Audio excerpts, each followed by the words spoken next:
Hello everyone, it's Yastace here. Today we will be looking at the J3 competitive programming problem. It's called secret instructions. So let me just zoom right in here and let's just read this. So Professor Santos has decided to hide a secret formula of a new biofuel. She has, however, left a sequence of coded instructions for her assistant. Each instruction has a sequence of 5 digits, and it represents a direction to turn, the number of steps to take. If the sum is odd, the direction is left. If it's even and not 0, the direction is right. Otherwise, if it's just 0, then we repeat what it was before. Okay, the last 3 digits representing will always be at least 100. Our job is to decode it. Okay, there will be at least 2 lines of input. First line, except the last line that will contain, first line will not begin with the OO. Okay. Okay. So basically, it's going to be a while loop, and then if the input is 99999, then we can, what's it called? We can just ignore it, or that's just the end of our while loop. Okay. So the output is simply just going to be left or right, and then it's going to be these last 3 digits. Okay, so this seems like a pretty straightforward question to solve. So, okay. Okay. Alright, so this is what we're first going to do. We're just going to create a file. So we're going to call this j32021.py. Okay, so we're not going to deal with the while loop right now. The first thing we're going to work on is the actual logical function. So, as seen in my previous videos, I've talked about breaking down problems. What I think we should do is have all of these in a list, and then once these are all in a list, all of these values, then what we're going to do is we're going to solve every single value of the list. So we're going to like input the list, and then it's going to use a for loop, and then solve for every single one. Even though I'm using a for loop, this isn't an O of n solution, because even though it is directly proportional to time, it's not something that we can control, because no matter what, we need to solve for every single input. Okay, so let's start solving. So let's just call a function, let's just call it solve. I'm going to input an argument for the function called data. All right. The next thing we're going to do is initialize a variable that will be our previous step. So our previous step is going to simply be right now equal to null, or not null, but it's going to be equal to nothing, a string with no letters or characters. Now let's loop through the data. So for numbers in data. All right. First of all, first of all, what we're going to want to check is to see if the integer is 99. 999. Yeah, if the integer is if the integer of the numbers is equal to 9,900 and 99,999. If so, we're going to have to ignore it. So we can just use the pass method. There's also an ignore method, I'm pretty sure, in Java. You could use that if you're writing your code in Java. Okay, the next thing we're going to want to do is get a sum of the 2 integers and then check to see if it's equal to 0, a divisor of 2, so meaning is it even, or if it's just left. So, let's make a sum. Oh, okay, let's just add another m to it.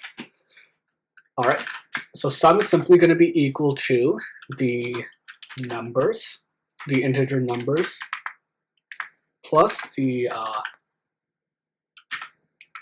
numbers from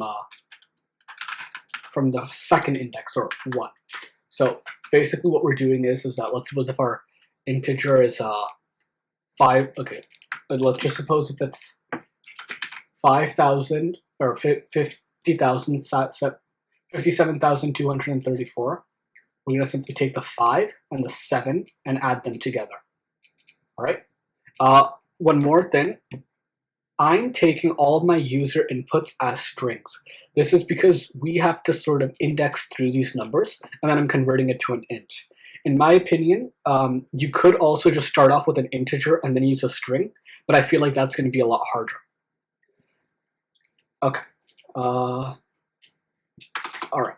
Now then, if the sum is equal to equal to 0, then what that means is that there's been a previous term value that's going to be recorded over here. So what we'll simply do is we'll just print out the previous step. Okay, and we're gonna wait. I'm not sure about the spacing, but what I like to do is I just copy and paste it from here. Yeah, it's just one space. Okay, and we're just gonna add numbers from. So we already took integers from 0 and 1. So now what we're gonna do is we're gonna take integers from 2 all the way to the end of the list. So to do that, we just can go all the way from 2 to 5. We can also do 2 to -1. I feel like that's a much better coding practice, because then let's suppose if the values change, it can it just looks good. Like if you're doing an interview, solve it like this, because it shows the recruiter that you know how to write scalable code. The next thing we're going to do is check to see if the sum is a divisor of 2. So if sum modulus 2 is equal to 0,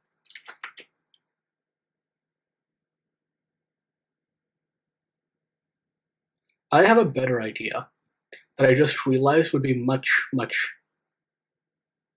Actually, no, it's fine. This works too. Okay, so I remembered this thing that's also a very good coding practice, and that is to always have only one thing printed out.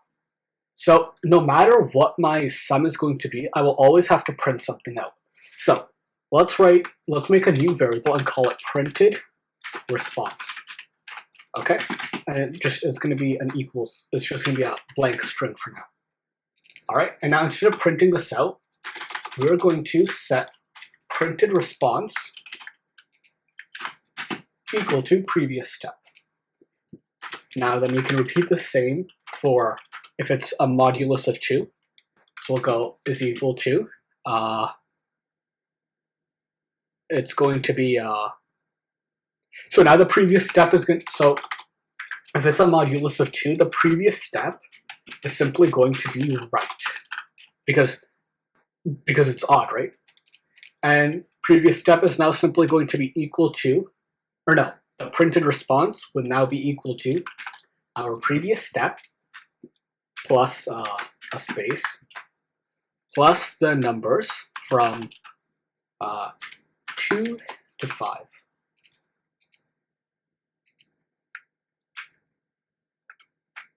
Whoops. Okay.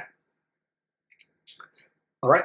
The next thing we're going to do is we're going to make another else statement, and that's going to make the previous step equal to left, and then our printed response is simply equal to the previous step plus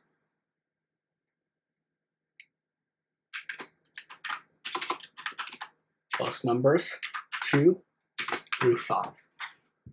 Okay?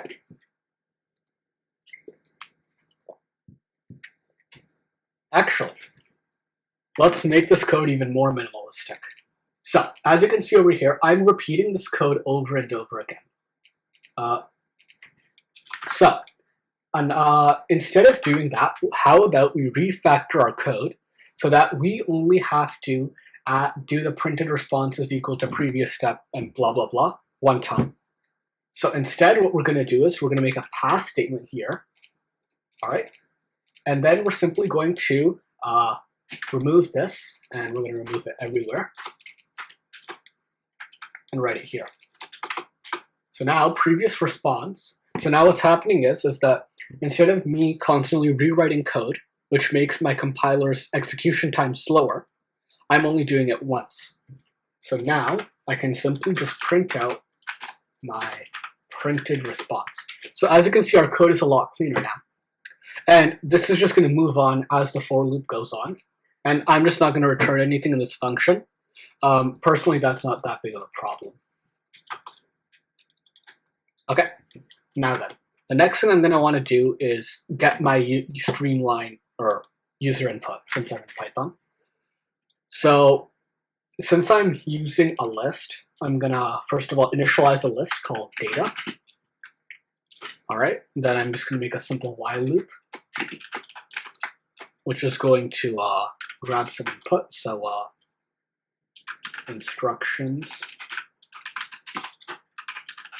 instructions is equal to input. And then we're going to append it. So data.append instructions. The next thing we're going to do, we also need to write a for loop to check to see if x is equal to 99,999. Okay, if so, we're just going to have to pass it out, right? Yeah, okay. Why did I write x? Sorry, I've been doing a lot of math recently. Okay, and now, we're going to break it out. Now, all we have to do is solve data. We're just going to call that function. Let's try this out. I'm just going to move myself up here. And let's run this. Run Python file in terminal. Okay, write 23, 04, 10. What's wrong? 0, okay, wait. 0, 1, 2.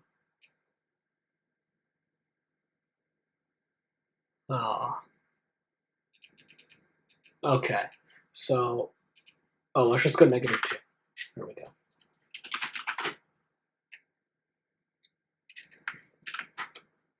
Nope.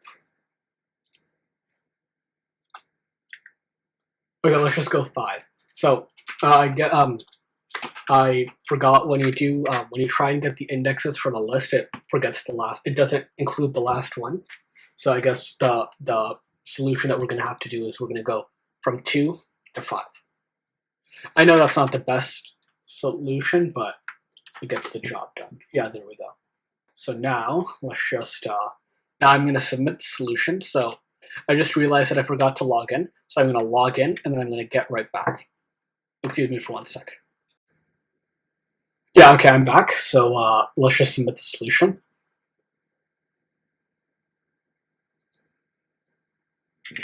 All right, so to submit on Dimash, all you have to do is just copy and paste the what's it called?